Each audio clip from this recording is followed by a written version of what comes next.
Good evening to everyone. It's 7 o'clock, so we'll be starting. Um, can I confirm I'm audible? Hope we can all hear me.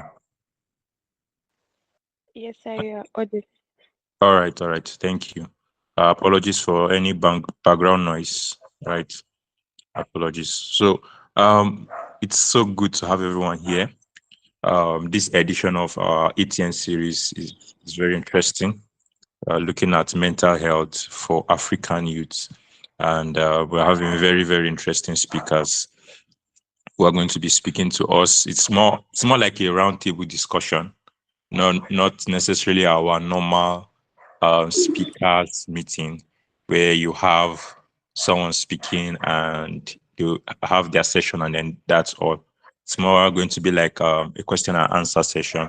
And then also if you have questions as the program is going on, you can quickly put them in the chat box because our moderator will be picking them up. So let me introduce those who are going to be speaking to us and those who are going to be handling the program. First of all, let me talk about our moderator for today. Her name is Blessing Chiwetu. She's from Zambia, and she's a health practitioner, and she's so much interested in mentorship for nurses and midwives. She's a health advocate and health promoter and peer educator, right? So she's interested in helping people find out about health in communities and also helping her peers who are health practitioners to also become committed to helping the communities around, develop themselves in health and health education. So that's going to be she's going to be a moderator for today, and I'll be handing over to her very soon. But let me speak about our other speakers. We're going to be having Joy Obialo. She's a public health advocate, and she's also the founder of Nursing Beyond Books. Nursing Beyond Books. That's the name of an organization she founded. She's an SDG advocate, certified nurse, by the way, certified by Nursing and Midwifery Council in Nigeria. And she graduated from the University of Jos, right? If you are familiar with Nigeria, then you'd have heard about that university at some point. Then our second speaker, his name is Dr. Paul Solomon. He's a doctor in the teaching hospital in Zaria, Ahmed Bello Teaching Hospital, Zaria. He also finished from the University of Abuja, and he certified after finishing from the university. Of course, he has to be certified to practice as a doctor. He was certified by the Medical and Dental Council of Nigeria. So we're having very seasoned people handle this very seasoned, not just people, very seasoned health practitioners handle the topic this evening. And it's my utmost pleasure to have them here with us. I'm so excited that they accepted to speak to us this evening. And I'm sure we're all going to be learning a lot. All right. So I'll be handing over to the moderator now. But before I do that, we'll be starting with an opening prayer because that's how we do it here. We start with prayers and then we end with prayer. So I'll be taking the prayer and then I'll hand over to our moderator. Lord, I want to thank you for this evening. Thank you for the opportunity to gather here again this evening in our ATN monthly series. And we are so excited for the topic. It has become a challenge so much in Africa in recent times, mental health. We pray that everything we are going to be learning this evening, we'll be able to use it practically in our lives to help our health become better in terms of mental health. In Jesus' name, amen. Amen. So, okay, one more thing before I hand over. I forgot to do this. ATN is short for African Transformation Network. In case you don't know what ATN is, it stands for African Transformation Network. And it is an organization that seeks to help African youths engage with transformation, right? Want to see African youths become transformed in their minds so that they can become effective members of society and they can be able to, see how we can transform Africa. One of our major problems in Africa is leadership. And why leadership problems is because we are not, most of us as leaders, those who are leaders currently, probably when they were younger, they didn't engage so much in mental transformation. Even if you have good leaders, they're just so few in Africa. So we are looking forward to a time where we can develop ourselves so that by the time we are handling leadership positions, we are so well transformed that we can, be effective in society. So that's the idea of African Transformation Network. And that's why every month we come up with different programs that can help us to become better versions of ourselves. And so this is just one of many programs. As the program is going on, I'll be adding our website and a lot of things that concern us so that we can have access to what we do.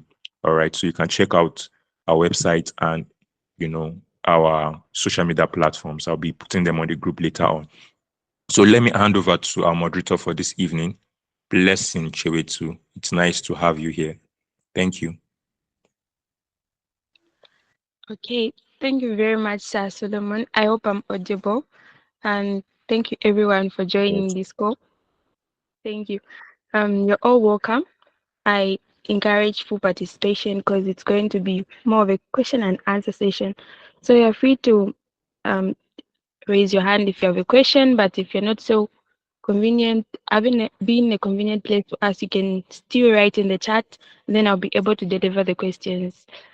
I hope I'm still audible. And sir, kindly guide if we have our speakers on board.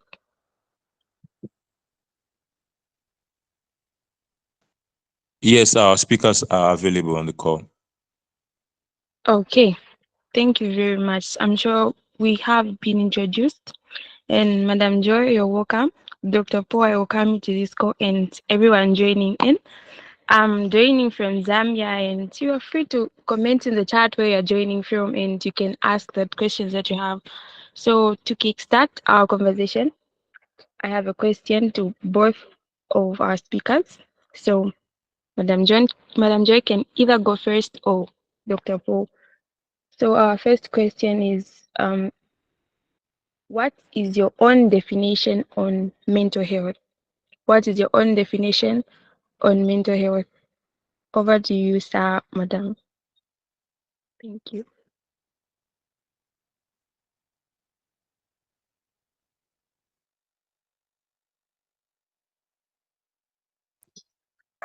Okay. Good evening, everybody. Am I audible? Yes, I are. You can go ahead, Doc. All right. Thank you.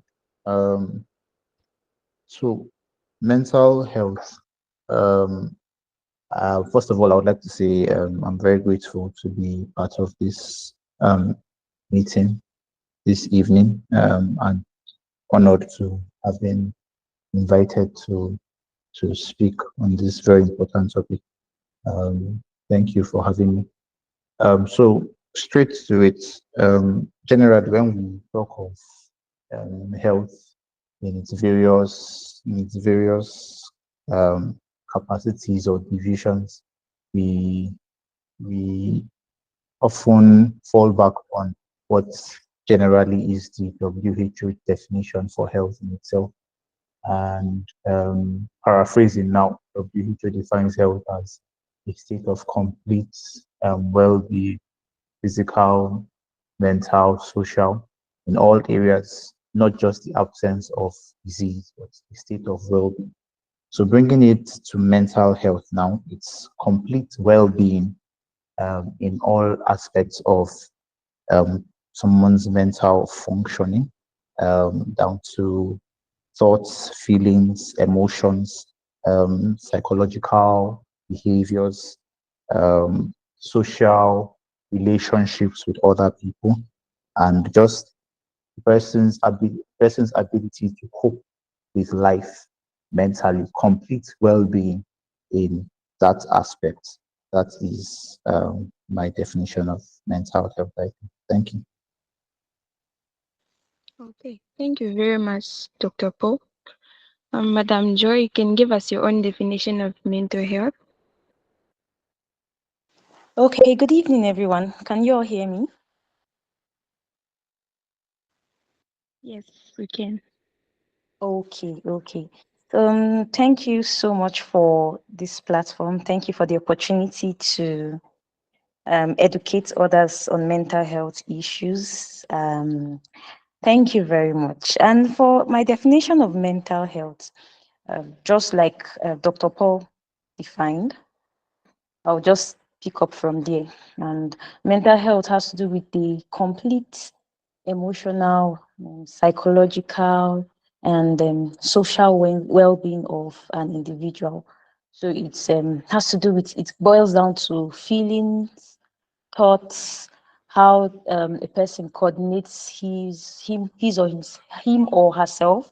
So it's a wholeness in all psychological functioning. So that's what I would define mental health as. Okay, thank you very much. So I urge everyone to ask questions concerning mental health. Of course, we have a group, and then we'll still get back to other questions. I've seen people asking how can they be members, but for now we can ask questions concerning mental health, and everyone is welcome. You can either raise your hand, or you can still ask in the chat while we continue the conversation. So my second question, Madam Joy, will start first. It is how can one promote self-love and acceptance in a society dominated by unrealistic beauty standards? How can one promote self-love and acceptance in a society dominated by unrealistic beauty standards? Madam Joy? Okay, this question is very relevant to our society. We're in a particular age where there's so much focus on setting standards for beauty. Okay, apart from being a nurse, I'm also a teens coach. I work. You're asking about promoting self-love in our society with unrealistic beauty standards. Is that right? Yes, it is. Okay, thank you. So yes, like is embedded in the question itself. The premise that our society has unrealistic beauty standards, and the major proponents of these standards, unrealistic as they are, is social media. You go online and you see pictures of people who look better than you, in quotes, or who appear to be perfect, while you feel you have blemishes, and then sometimes it has effects on can have negative effect on an individual's mental health. And I think before um, my co-speaker, Madam Joy, was before we lost her from the call. She was referring to how I think she was about to make um, a a statement with how this is majorly seen among youths and teenagers. I think a friend of mine recently did a study in Abuja using secondary school students, trying to find out the perception of body they get with their use of social media, and largely the body image perception was negative because the projections from social media, you know, people only put their best selves forward, on social media, and then a teenager or a youth, in their own home, they see those people as the standard, and they feel they are not meeting up to that standard. So, to the question now, how to promote self love in this our society? I think the most effective way is to reach out to people and to make them understand that the standards that or this body image standards, these standards for beauty that are, as we have said, unrealistic, is to make people understand that these standards are truly unrealistic, to show people the human side of everyone. Because people, most times, these pictures we have, or these projections, of beauty we have are they are of two things. Number one, they are those that are artificially created through the use of filters, photo editors, all those things.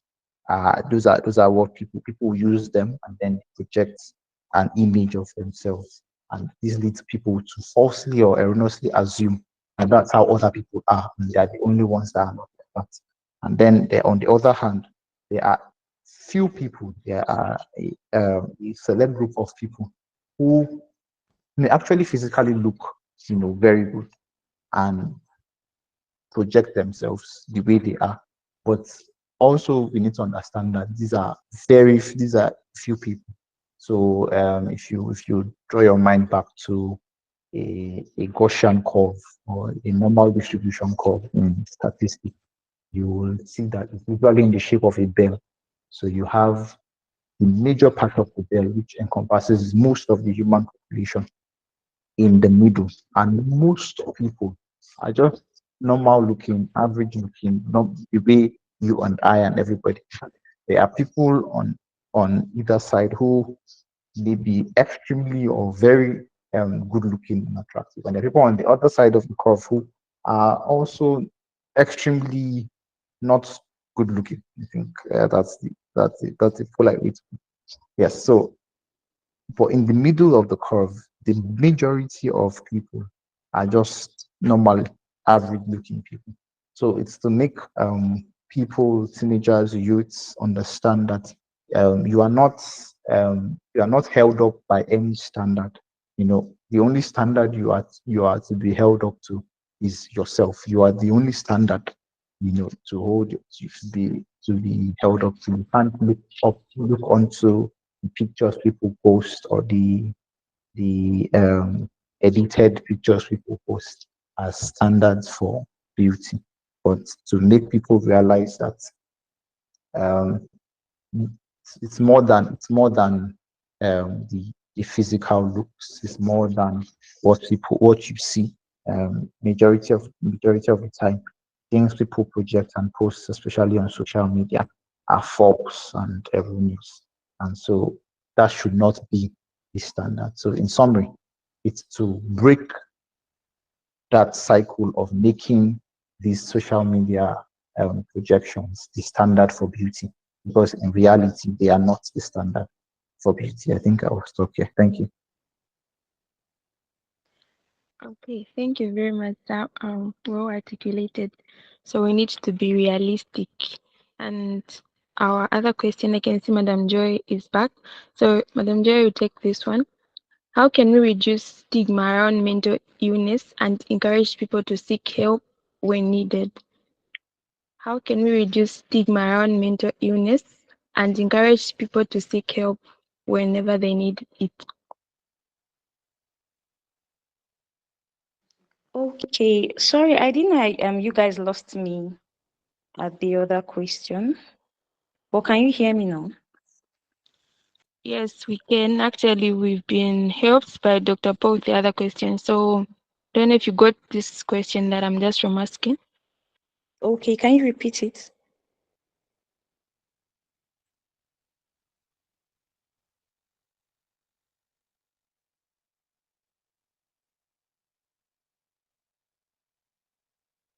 Okay, can you repeat the question? Okay, so the question is, how can we reduce stigma around mental illness and encourage people to seek help when needed? Okay, so for this, I would say the first way we can do this is we need to educate people on concerning mental health. A lot of people, when the moment they hear mental health, it's just like they just go to the negative aspect, like it means this person is not balanced, even when they hear of a mental disorder and all that. So the first thing we have to educate um, people concerning mental health, because education, when people are educated, it starts from individuals. Reducing stigma starts from individuals. So if we do not have a society where people understand that these mental illnesses and mental health is an important discussion we need to have. It would be, even when we have those particular we have people with such illnesses, or we have issues with mental health. I won't even say illnesses, issues with mental health. You would have people having certain stigmas. But the first thing is education. Educate people on it. And then each person individually, you know that when you encounter certain people that have particular mental illness, we shouldn't see them as they are not a part of society, like ostracize them and just push them outside. No, you should also be, as an individual, like we have a lot of people on this call presently, you should ensure that within your space, when you have people who have these particular illnesses, ensure that you educate others on how they could be a source of help to these individuals. Because if I'm going back to education again and again, because if we do not have individuals who see this see mental health as something that should be as important, that needs to be focused on. And when you have people with mental illnesses, how you need to understand that they are also like you, anyone could actually have those illnesses, they would not be able to address the aspect of stigma. And we should also, as individuals, have the you should also understand that your body needs care, self-care. Encourage people that it's important to care for yourself. Before we even get down to when we talk about mental illness, it's important for you to care for yourself, care for your mind, care not just for your health, but also your mind. So just as you care for your body. Okay, I can see Jacob. Was that a hand by mistake or you wanted to do an emoji? Actually, I wanted to thank you very much on the response, Madam Joy. Uh, Further to the question, I even the same question I wrote down there to say parents of the affected person seem to be relaxed to gossip the reality that their child is suffering. So, in short, what I'm trying to say there is, how can you educate the religious community on mental health? And yes, in addition to what you have already said, I wanted to know how best you can tackle the religious community, because those are the big guys that would take the some medical matters into into religion instead of seeking help. They would think he needs prayers. Yes, he might need prayers, but there is that aspect where somebody's somebody needs that medical help in addition to everything.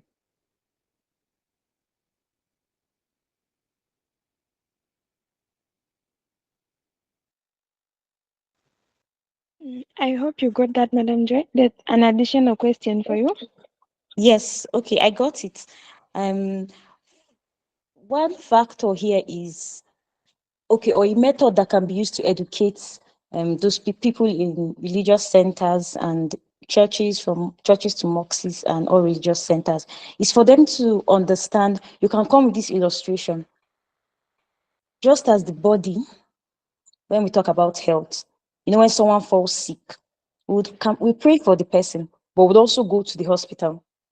We take the person to the hospital and say, oh, the person is not feeling well, person has a bodily illness. You educate them same way. Like, okay, I'll come down to, even as a Christian, we say a man is made of spirit, soul, and body. So now the mind is the aspect of the soul, the mind. So you bring it down, like I'm just giving an example now. If you're educating in the church, the soul, that's the mind. Now, just as the body can sometimes person can fall sick, you get to the hospital, also the mind. So even when we address it with prayers, just like the body, we also go to the hospital. So if we could take someone for a particular sickness, bodily sickness, to the hospital, now the sickness in the mind, that's the soul, would also take the person to the hospital. So I hope this is clear. So it's giving a balance. So they should not negate the aspect of the health for the mind. Thank you. Yes, it's clear. Thank you very much. We can as well be reacting with emojis. We are welcome to do that. So, yes, thank you very much. Our other question is for Dr. Paul. How is mental health and leadership related? How is mental health and leadership related?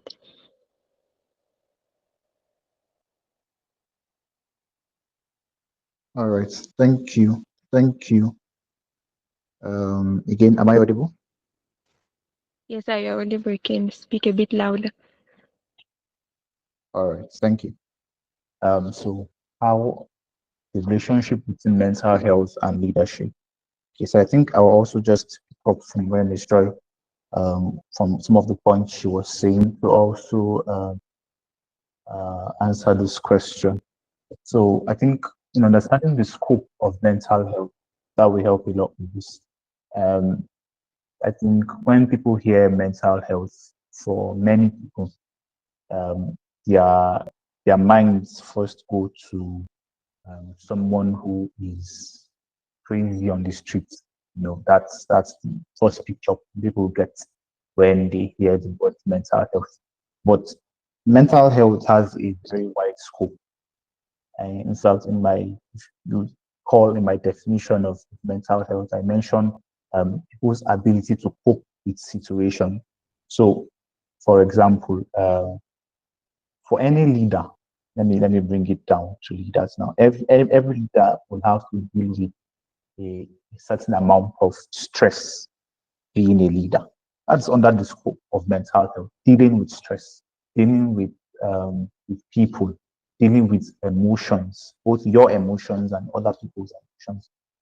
As a leader, these are things are um, that are part of the day-to-day, things that leaders deal with. So as a leader, understanding your mental health and understanding the mental health of others, because leadership has to do with relating with trying to bring a group of people, towards a common goal, towards a common achievement, to achieve a common purpose. That's leadership. So you have to understand the state of your own health. You have to understand when you are stressed and you need to take some time off and relax. As a leader, you need to understand when your people around you are stressed and cannot give their best, and you know that okay, you need to give them a break.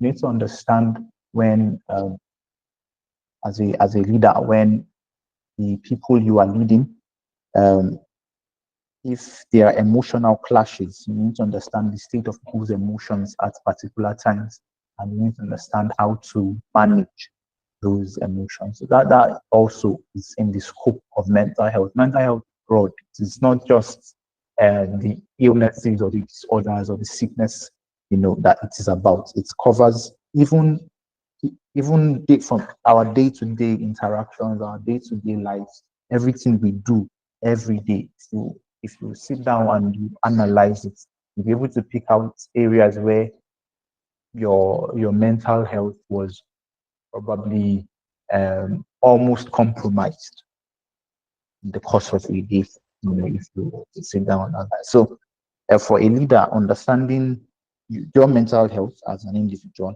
and then that of the people you are working with and you are leading is important. The two are cannot do without. One you can't do without. And one issue that we have with some leaders is because since it is some people intuitively they do this. Some leaders are just able to, even without particularly learning about it, they're able to tell, they're able to pick some of these signals, and they're able to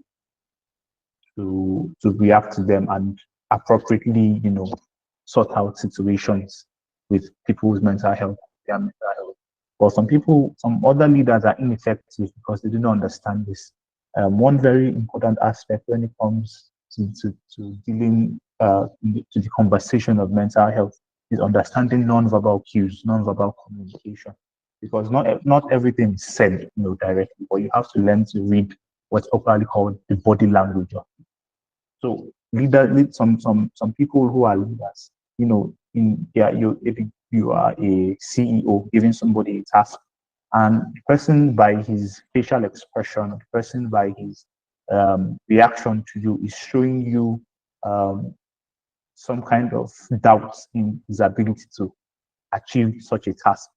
Now, a leader who understands mental health and non-verbal cues will pick up on this and either give the person clearer and more detailed instructions on what to do, or give the person a helper in that task, or just find a way around that situation.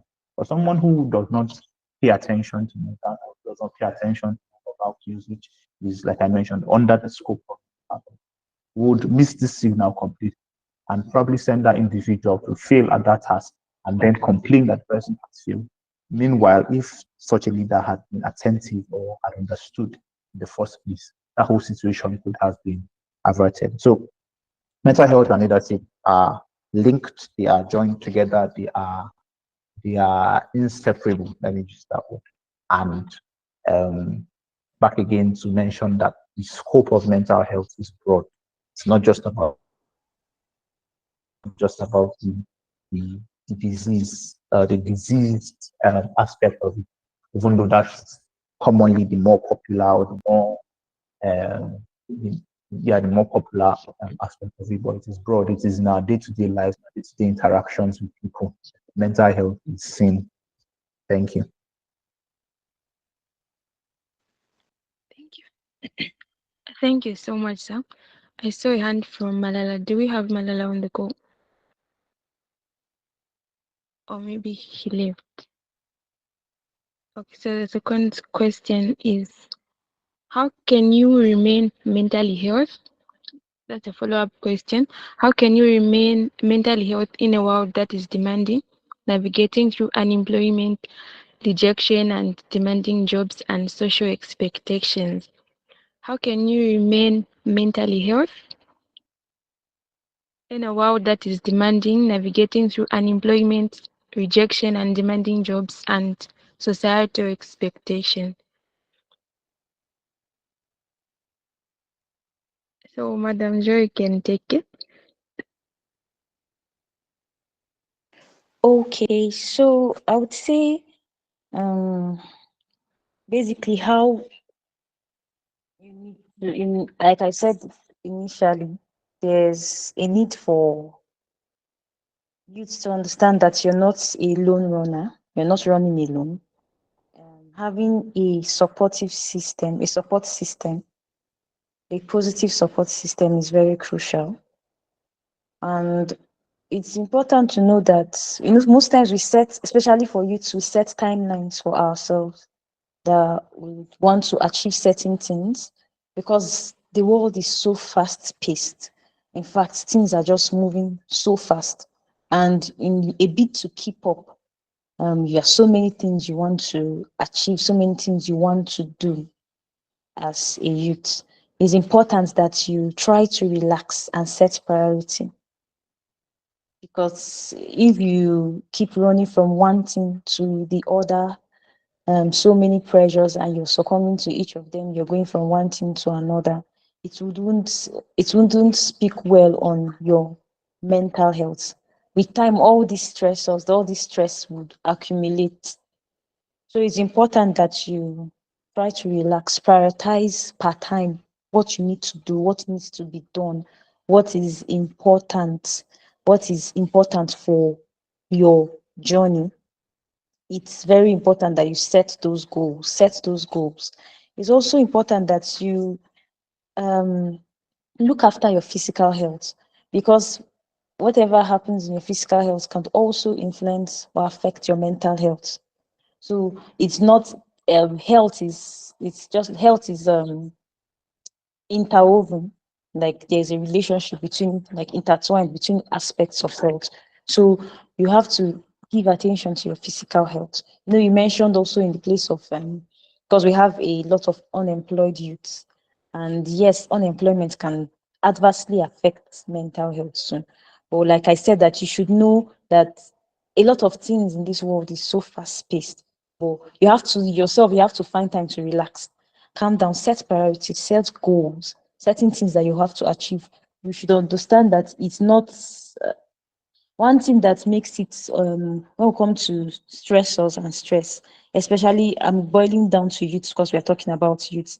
It's especially when we set standards based on what we've seen around us, what others are attaining, what others are, it becomes like a competition. You know, one thing I usually tell myself is that I'm not in competition with anyone. Each person has his own path, but I would look at someone else's achievement not as based on competition, but based on I can also learn from that individual. So you should put your heart in a place of rest. What is good for one person might not be good for you. What is meant for someone else might not be meant for you. It gives you it gives you a level of security and a level of peace and an aspect of rest that would help you as even the world. In fact, the world will keep getting it will keep getting busier and busier. And one other, when you notice some symptoms or signs, when we talk about in mental health, when you get stressed, it's important that you talk to someone. You know, most times you want to just when you're feeling stressed, when you're feeling weighed down, you just want to keep it to yourself, and you feel like this complex of, oh, I am so strong. No, find someone you can talk to. You see that a lot of find someone that you can share those burdens with, someone you can share those concerns with. It actually helps because it gives you a form of it gives you a form of it gives a form of help actually. So find someone that you can talk to. Do not just stay on your own and feel like you're so sufficient in yourself, especially in how the world is so fast paced now. Find someone you can talk to. Have a, like I said this at the beginning, it's important to have a good support system too. Thank you. Thank you very much. So you're welcome, everybody that just joined in. We are doing a Q&A, so you're free to ask a question. You can either raise your hand, then you'll be pointed to speak, or you can type in the code. Everyone is welcome to ask questions that they have. So my other question is, how can one differentiate between normal stress and anxiety disorder? How can one differentiate between normal stress and anxiety disorder? Dr. Pori can take it up.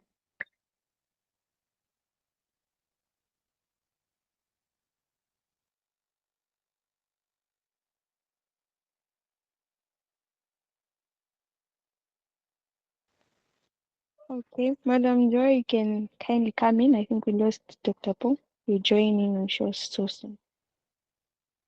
Okay, so differentiating between normal stress and anxiety disorder, we have to first go down to the definitions. So I'll not make this so medical.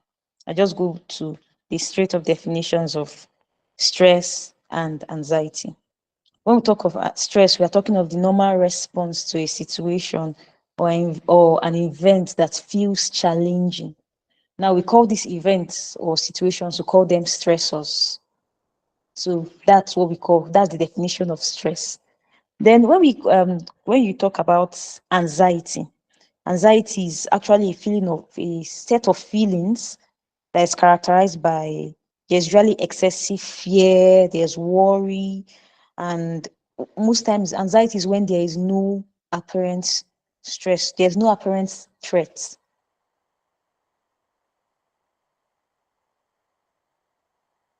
So now differentiating between the two of them, you see from my definition of, anxiety disorders, there are different anxiety disorders. We have social anxiety disorder, we have panic attacks, we have so there is not, anxiety disorder is not just, we have also generalized anxiety disorders. We have specific phobias. Some people can tell you they have phobia for water. We also have I think one that is very popular is obsessive compulsive disorder, that's OCD. So even PTSD too is also and they're all under anxiety disorders. But now you see the difference is that for stress is source specific. There's usually a point of source. There's something that is a source of the stress. I call that the stressor. So it's most times these stressors can be, most times are external. And most times stress is temporary, it's not like long term, and it just resolves after that specific stressor or stressful situation is over, or if it has been managed, it would resolve. Then one other thing is that stress, most times people can manage their stress through coping mechanisms. Like for some people, you can say when I'm stressed, I just relax, I can exercise, maybe I have a particular relaxation technique, I can just talk to a friend or a family member. And most times stress would not really impact your daily functioning.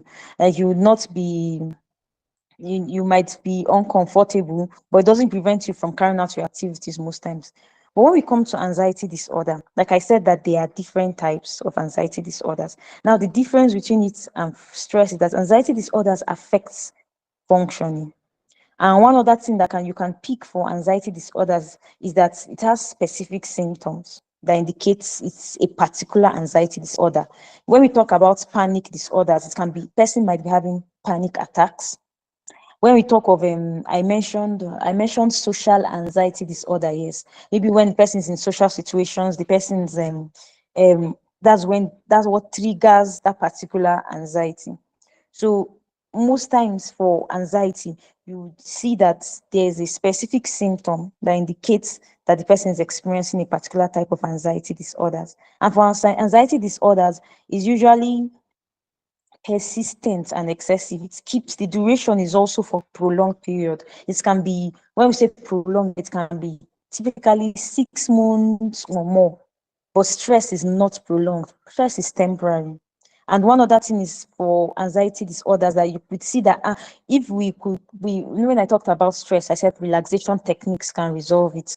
But for anxiety disorders, you'd see it's difficult for the person to be able to control it. You see those mechanisms would not be cannot be used in these situations.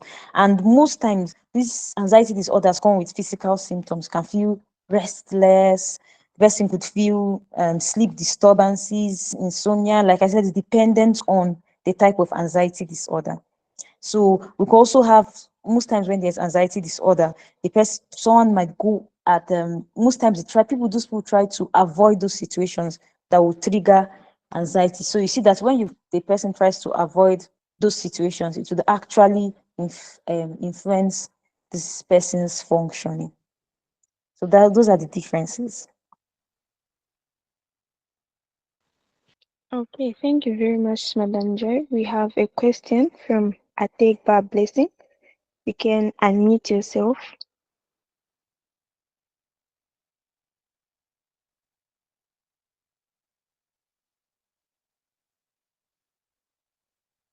Ategba Blessing. I don't know if it's on. Yeah. Yeah, hi, good evening. Hello, good evening. Good evening. You can go ahead, Blessing, with your question. Okay, so speaking about one of the mechanisms which you spoke about, which was about stress tech on stress management, you spoke about the relaxation technique. What about those who go through a lot of stress and then they make use of medications? So I want to know, what if they are actually addicted to these medications? Do we call this also a mental disorder or something?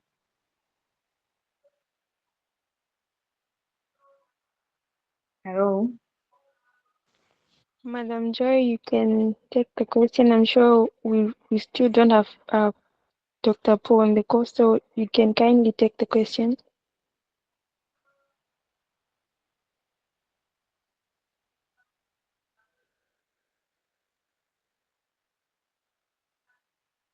Meditations, right? Yes. No. Okay. So you said the person constantly uses meditations to relieve Yes. stress and keeps. So what is not experiencing stress actually? Because for it to be consistent, I said for a prolonged period, so the person has to keep using this mechanism because for a prolonged period. So what one thing that needs to be checked is if it most likely it would be an anxiety disorder.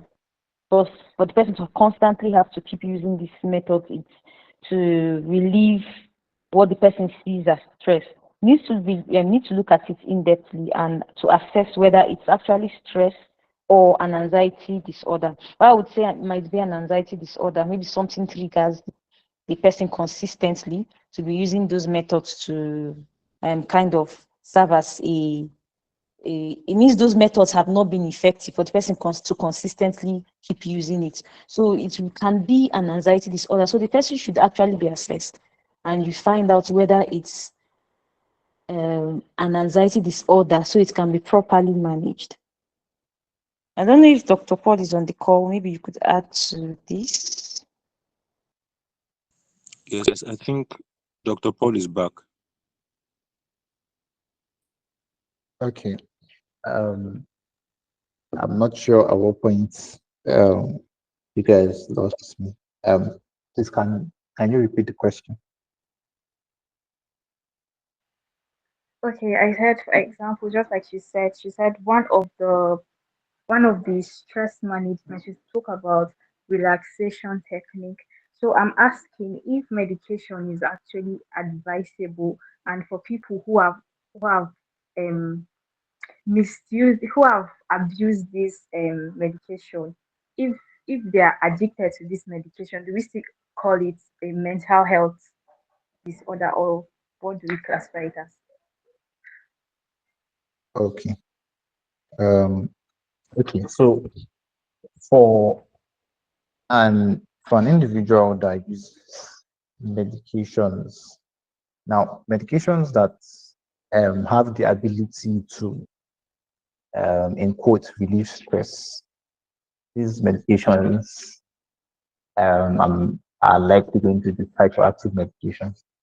So you're talking of stimulants or um, just drugs that are psychoactive, right? Or um, relaxants that people use. These medications are not the regular over-the-counter medication, and they should not be used without a prescription. So that's number one. So if an individual is using such medications for whatever reason, it's already an abuse of that medication if it has not been prescribed. So, like Ms. Joy said, for an individual to have to get to a point where they have to use medications before they feel relief, then it's likely there is some disorder, an anxiety disorder that may be present. And now to the issue of addiction or dependence, where an individual cannot do without that medication. Yes, it is a mental health disorder. It is what they call a substance use disorder. So, substance use disorders, there's a whole range of, um, of substances that people will use, and they get to a point where they cannot do without them, from psychoactive substances to alcohol, and all that stuff. So, yes, it is a disorder when someone gets to a point where they have to use medications before they feel okay, or they have to use medications unless, or if they don't use some particular drug, or they don't use some particular medication, then they don't feel like they are all right. They don't feel like they are themselves. That is the substance use disorder. And such a person um, will require help. Such a person should be encouraged to seek help from a mental health practitioner. I hope I was able to answer your question. Yes, thank you very much. Thank you very much, Jason. Any other question from the call? I saw Richard had earlier raised the hand. Richard, do you still have the question?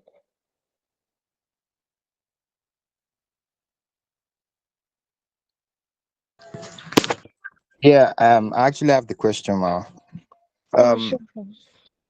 Okay. My question is, what are the necessities, or what are the steps one can take in order to reduce stress, or should I say, in order to maintain a very good mental health, a healthy mental health, a healthy mental health lifestyle? Okay, Dr. Paul, you can take it up. Or either Madam Joy, you can. Okay. Um, okay, maybe I'll just make a few points before Miss Joy comes in. Um, so strategies, I think just call these strategies, coping strategies for mental health. So um, like like has been mentioned earlier, um, one very important aspect of mental health is our ability to cope with the various stressors, the various things that stress us as we go through life on a day-to-day basis, our ability to cope with them. And in order to cope, we have to develop strategies. So very different individuals have different things that work for them. Different individuals have different things that they do that helps them to cope with different kinds of stress, with different kinds of um, issues they meet on a daily basis. So I think that's one first thing to note, that there is no one size fits all mechanism. There's no catch all mechanism. There's no one thing that everybody can do that works for everybody. So the journey in mental health, in maintaining a good mental health, is often a journey of discovering what works for you, of trying to find out what what relaxes you, what helps you deal with the peculiar stressors that you face on a daily basis. But having said that, there are some general things that also can help. So I think where possible, where possible, the the maxim is to avoid or to get away from the stressor. So if there is something that is causing you stress or that is affecting your mental health, as much as possible, you may want to get away from that environment. It doesn't have to be something bad. Maybe you are at work, you are being stressed at work. Um, by the weekend, try as possible not to find yourself at work. You get away, dissociate. Don't take your work home. Get away from that work environment, go somewhere else, relax. And I think like Ms. Joy also mentioned when she was answering another question, there's a very important aspect of community. You need to have a group of people, another person or a group of people that you can just relax with and you can discuss with.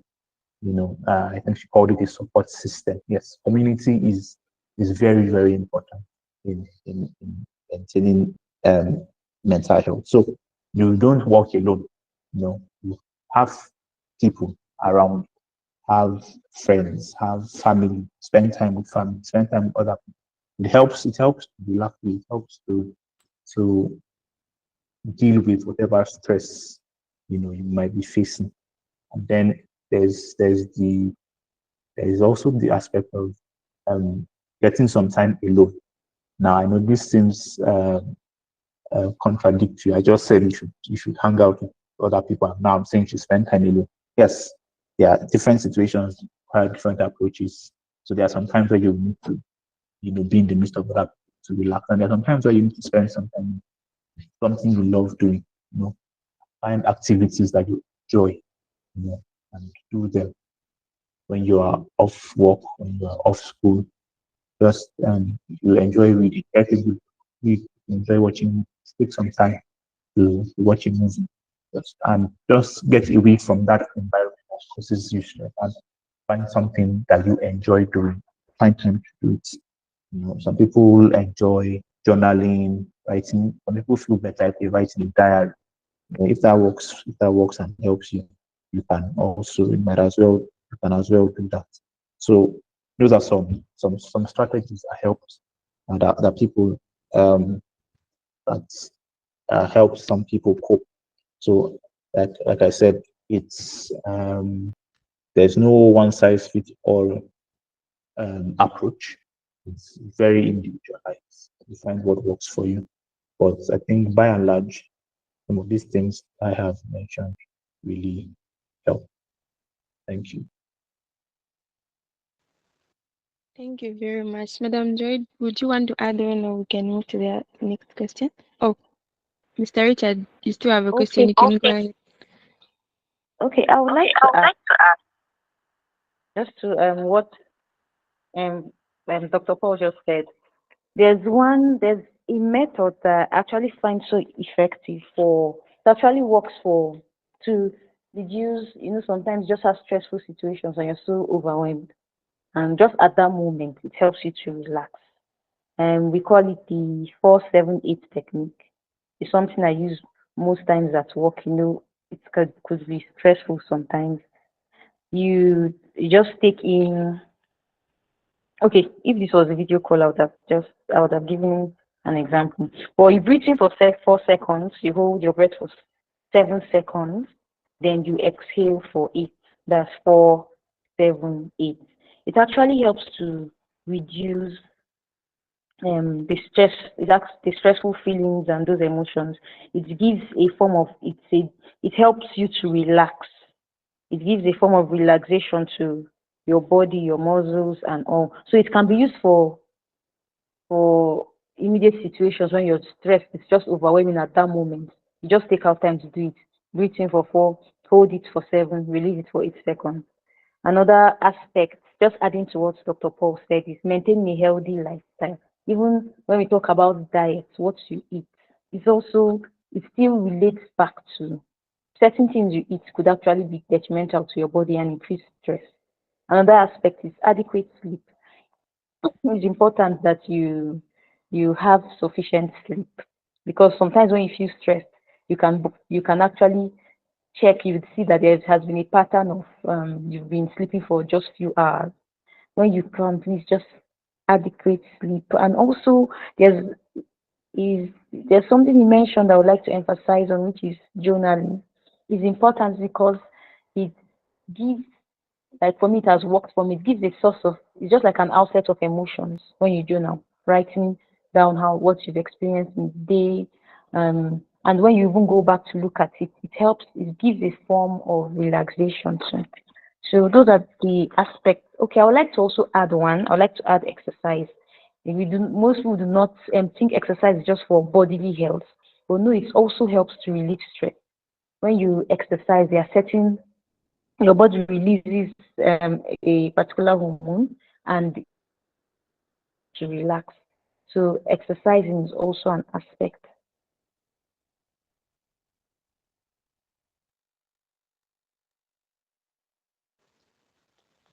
Thank you very much. I'm sure we got that one. So, Mr. Foster, are you able to unmute and ask your question?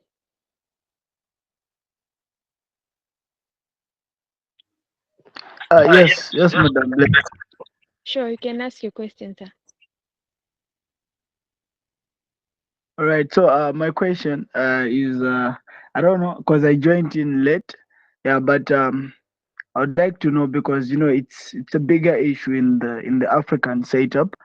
Yeah. So I would like to know what are some of the, maybe would call them maybe interventions or ways in which our youths can actually cope in an African setting or setup. So I would love to know what really can work, because I feel a lot of we the youths and the young people are really going through these issues. But when you look at the African setup, it's a bigger challenge. Yeah, people don't really consider it. So I would love to learn, ways and what interventions can really work, so that we can get to use them and help ourselves out and a lot out there. Okay, thank you. Are you specifying the question to any of our speakers or it's just open? Yeah, I would love to hear from you. Okay, Yeah. thank you. So, Dr. Boy, you can go first. I'm sure Madam Joy left, so you can kindly go first.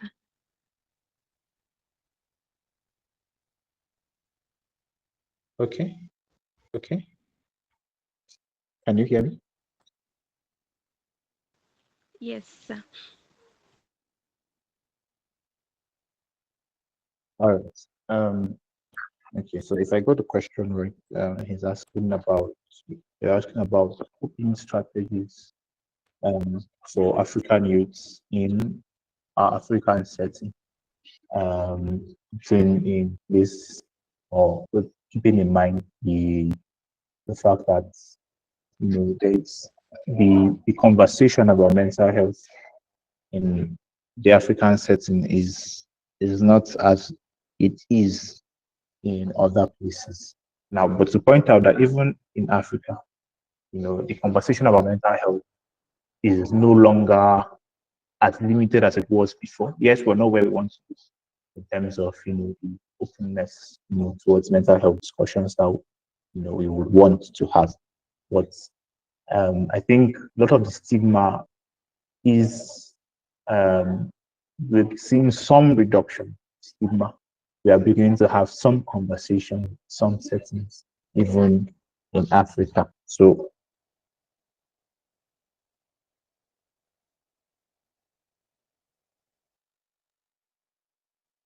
just to point that out. Yes. So to the question, coping strategy.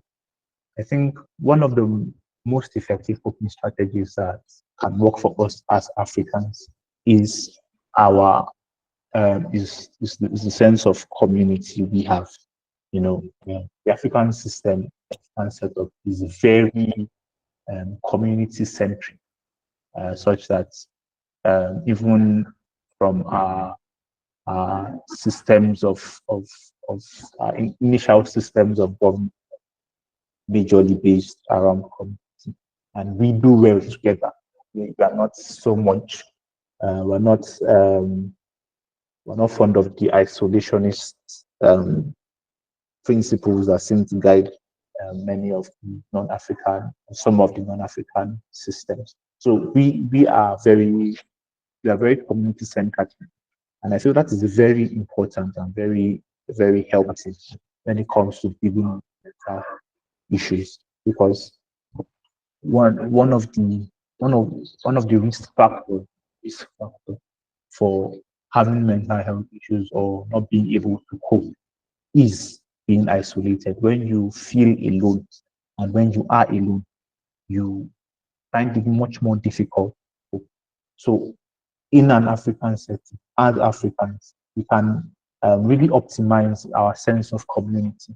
Being in a group, discussing issues. You have something that is stressing you. You don't just keep it to yourself. You discuss it with your family, discuss it with your friends.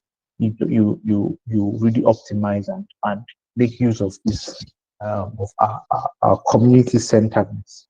As African, that is it's a huge advantage we have when it comes to the place of dealing with mental health issues. Um, yes, so I hope that helps in answering your question. Thank you. Thank you, Dr. Paul. So first, I wanted to hear from both. I don't know if Madam Joy on the call you heard the question or we can repeat the question. Okay, I heard the question of today. We've actually answered most parts of the question from certain things we said. And like Dr. Paul said, there's more awareness concerning mental health within Africa.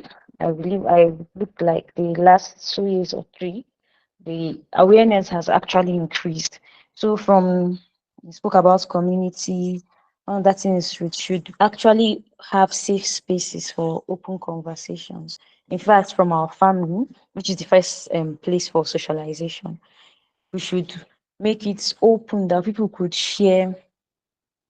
can actually share they can actually share their feelings, their thoughts, and their stressors, what they've been going through without being judged.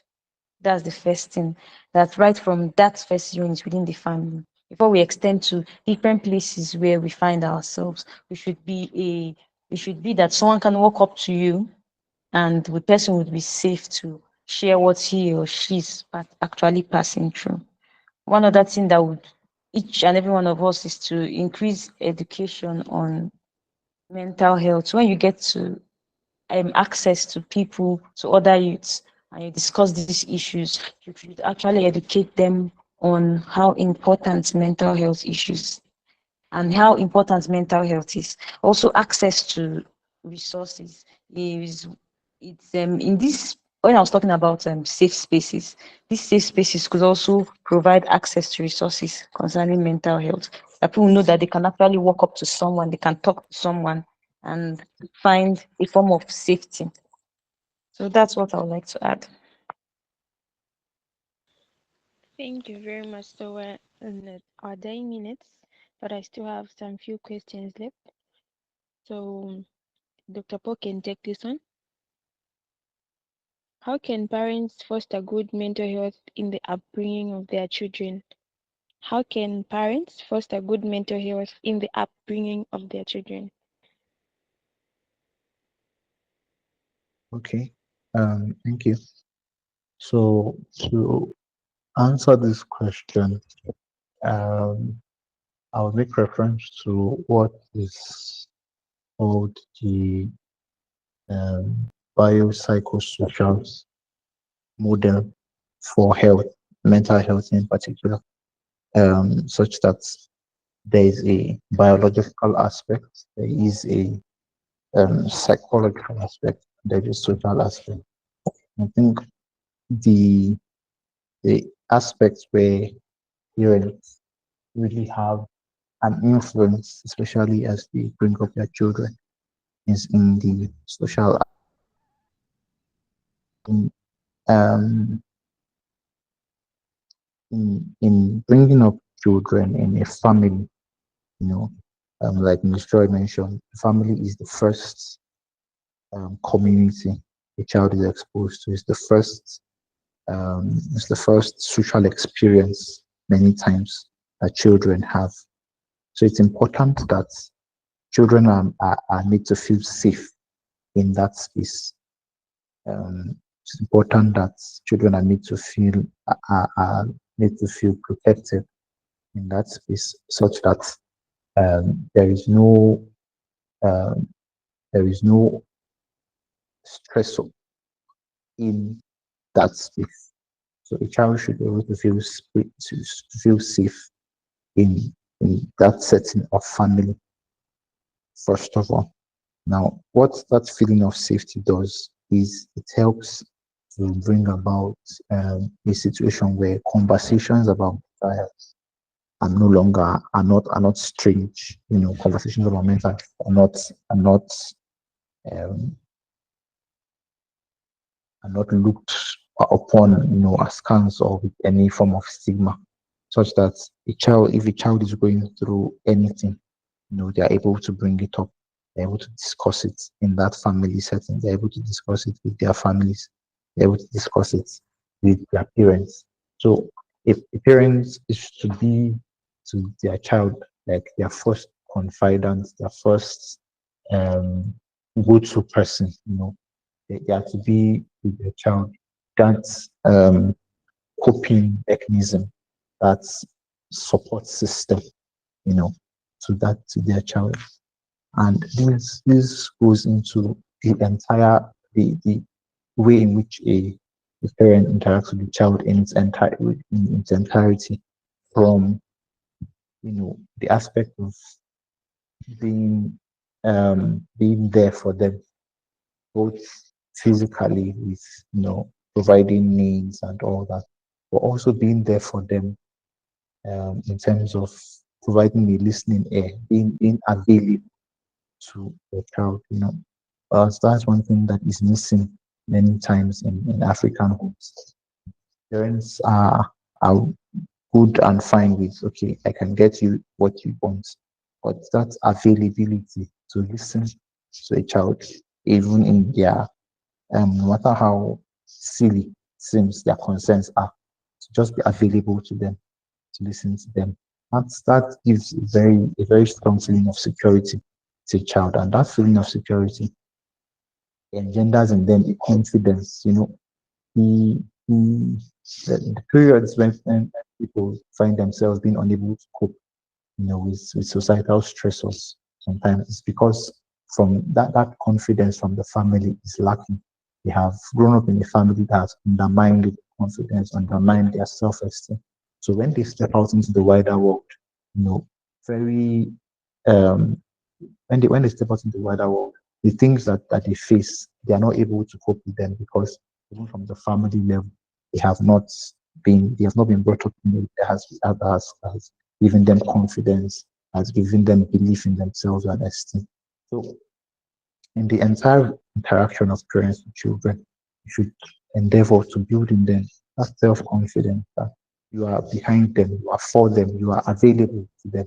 You the parents should um, be be seen to help their children, with whatever issues they may have. No matter even if the parent doesn't um, understand it as it were, being that it's the child's issue, but still being available to them, to listen to them, to care for them, and to just foster in them confidence, self-belief, so that when they step into the wider world, step out into the wider world, they have grown up from a family that has been there for them and has given them confidence and belief in themselves to be able to face whatever it is that comes at them.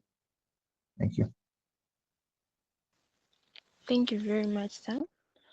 So quickly move to the next question.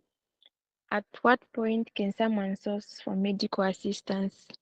In the sense that medical experts are expensive, so at what point can you source for assistance?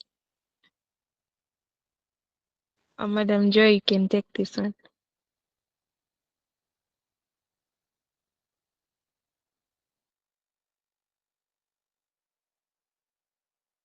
Okay, for this question, at what point seek for assistance? Is it when it has to do with mental health issues?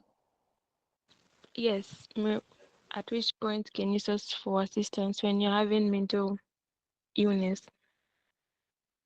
Okay. Um, one when we started discussing, we talked about our community and society as Africans. There are certain things when we talk about mental health issues that we do not actually give attention to.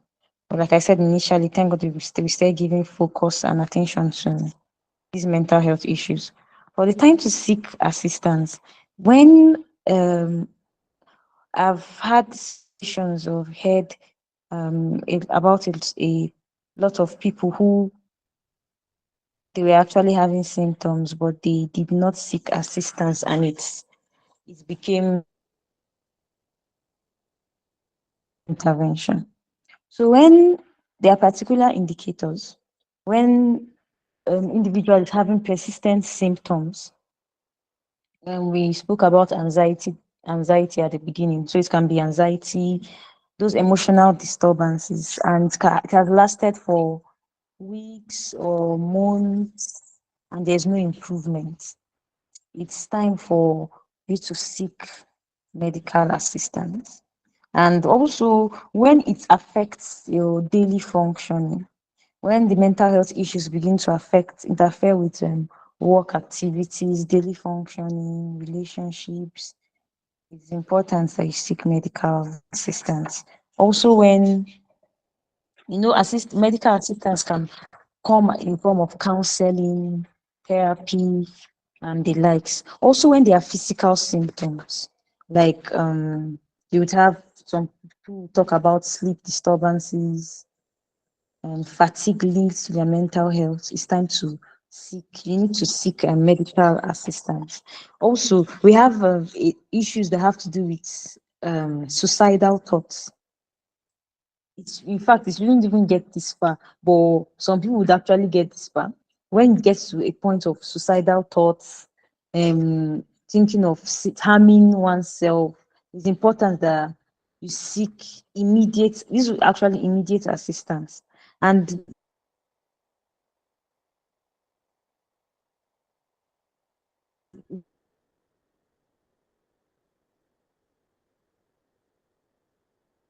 sometimes you also notice something's actually wrong with the child, but you can know from behavior.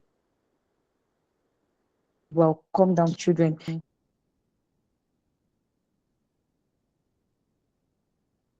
You might see just sudden mood swings. You might see some children, you say actually are too violent and all that. It might not be medicine and the light medication. It just can just be counseling and therapy.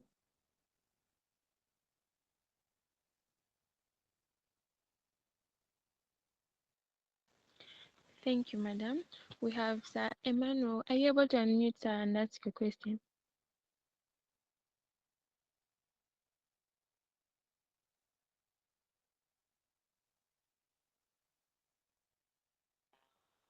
Yes, please. It's okay. Currently, we always maybe it is post-COVID period, and most people are really facing a lot of mental illnesses, especially in Uganda here. Now, most of the people really cannot afford medical advices from the mental health experts. I don't know what could be the best avenues in order to assist such people who cannot have the affordability of accessing such kind of advice.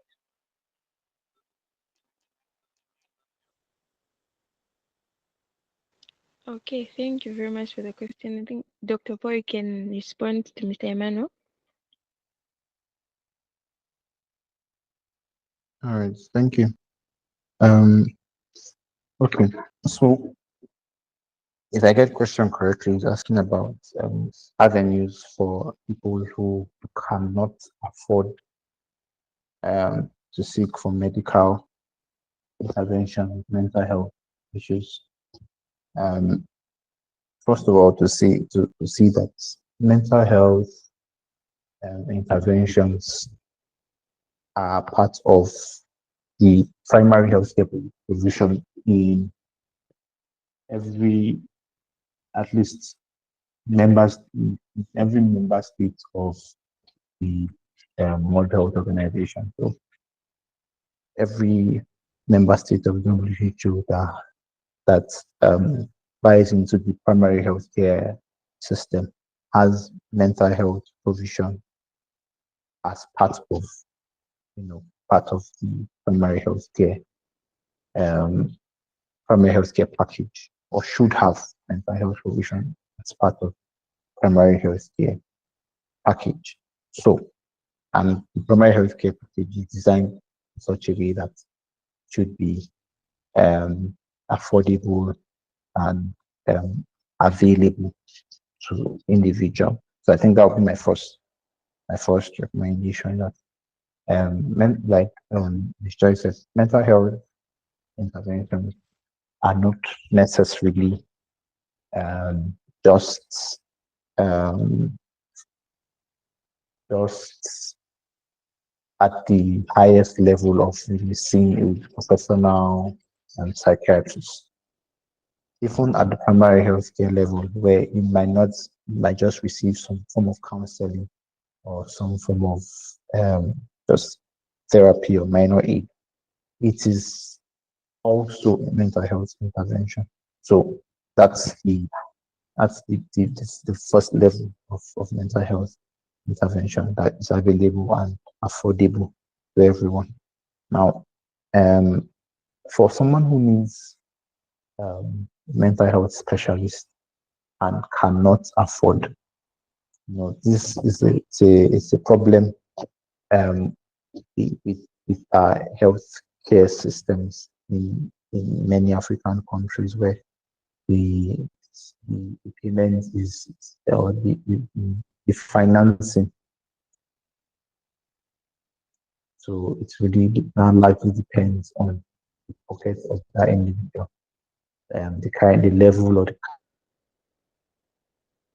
But for many people, actual professional help is non-negotiable in that other forms of or sort other forms of help are um, are counterintuitive and probably do more harm than good.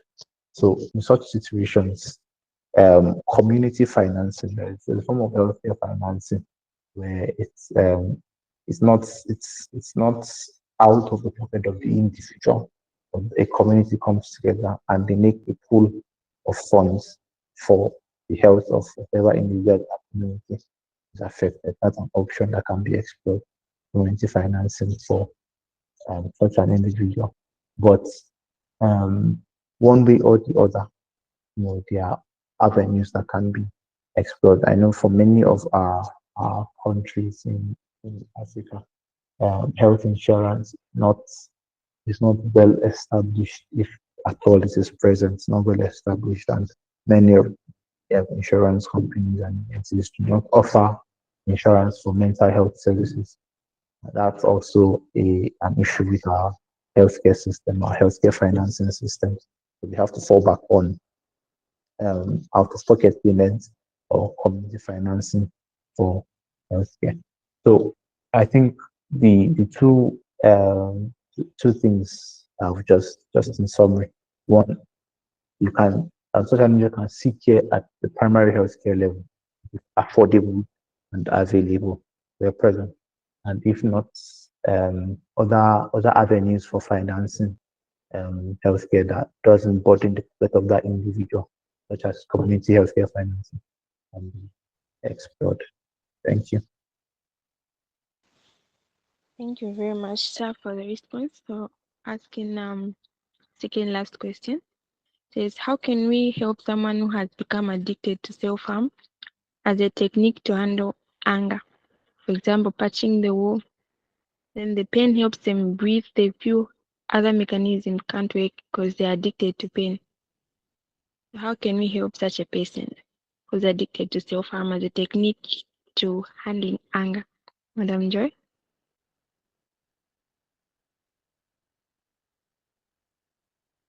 Okay, so for this question, someone who is addicted to self-harm as a method of handling pain.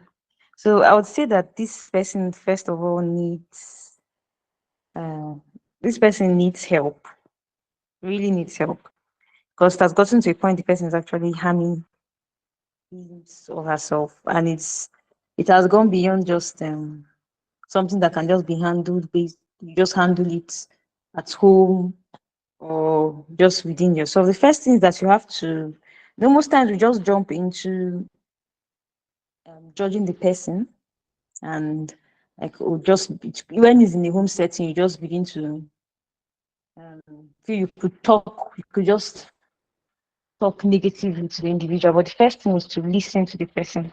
We have to provide a space where this person can talk about his feelings. You have to also have an understanding and empathy for this person.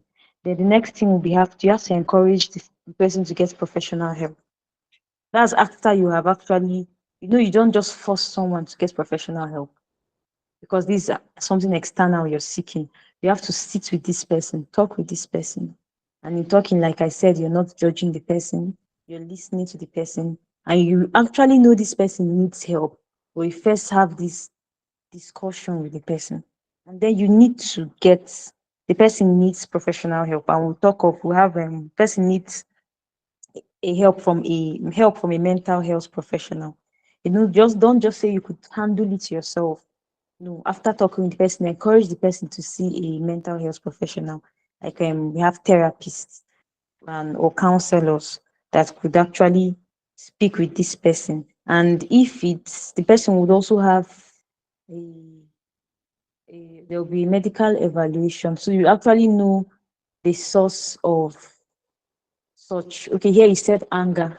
I actually know what's the basis for this reaction, but it still goes back to seeking help, seeking medical help, seeking therapy. And it's also important that since you know this person would actually harm his or herself when the person is angry. It's important that whatever the person would have used to harm his or herself, you have to ensure that you keep those things away from the person before you seek help. And even in the process of seeking help, you should keep those things away from the person. You should ensure that those because if in the process of seeking for help and you still keep those things around, the person will keep harming himself. The person will keep harming himself. So it's important that you keep those things away from the person.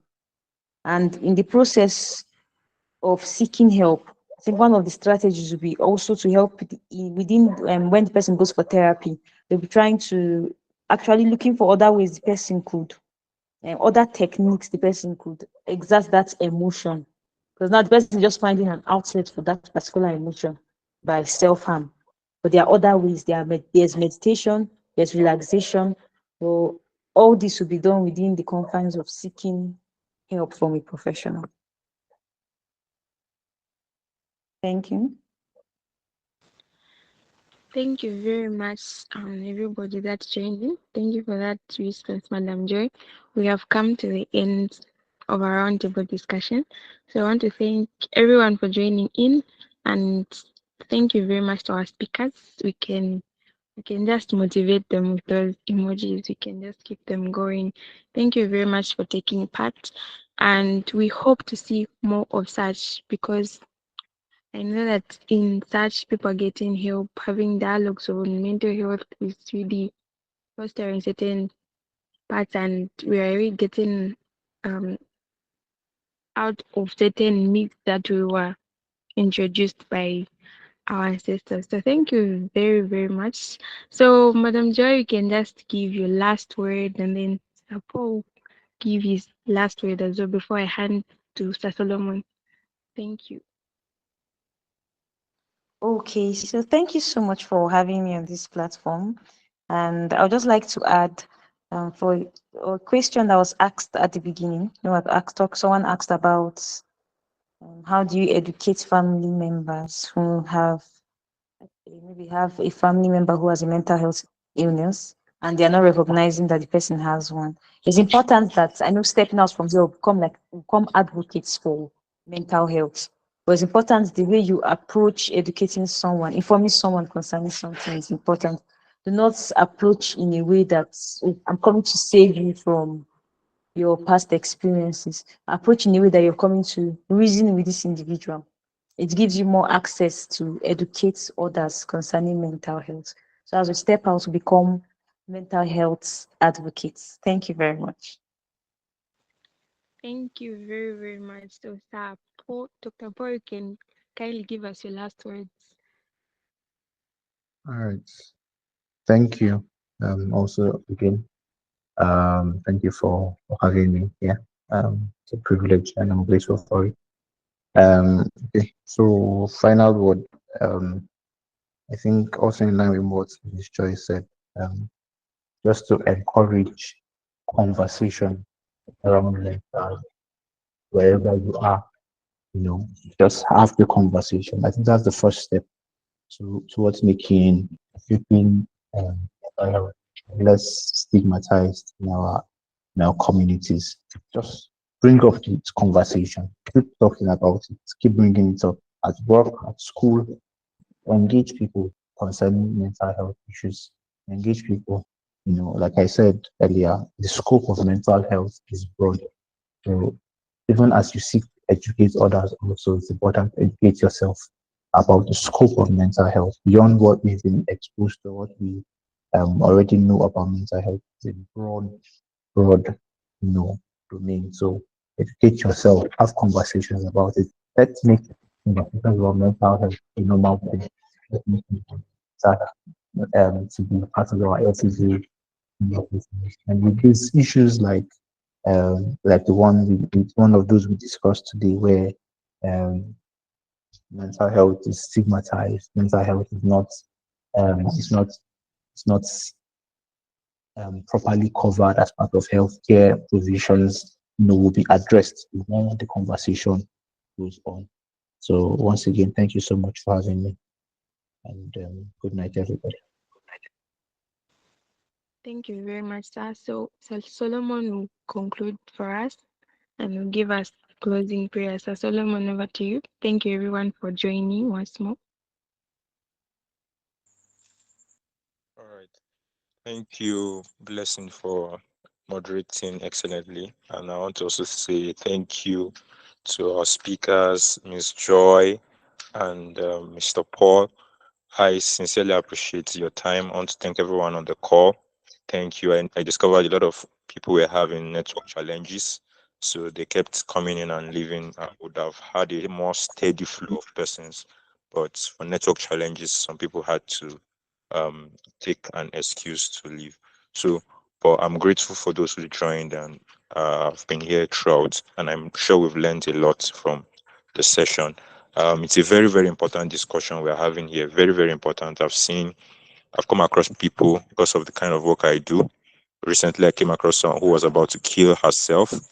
Um, and of course, that's a point of mental health. I think she had an issue with her mom, and I don't know what escalated the issue to the point that she wanted to kill herself. And I've seen people who their education was almost stopped because of mental health issues. So I know how important this discussion is. And I'm glad that we are here on the call to hear from professionals and we're learning what we can also apply to ourselves and also teach others going forward. So a very big thank you to everyone, and I'm sure we have really been blessed by the meeting this evening. So going forward, you can also have access to the meeting recording on YouTube, and you can share with others who you feel will be impacted by what we've discussed this evening.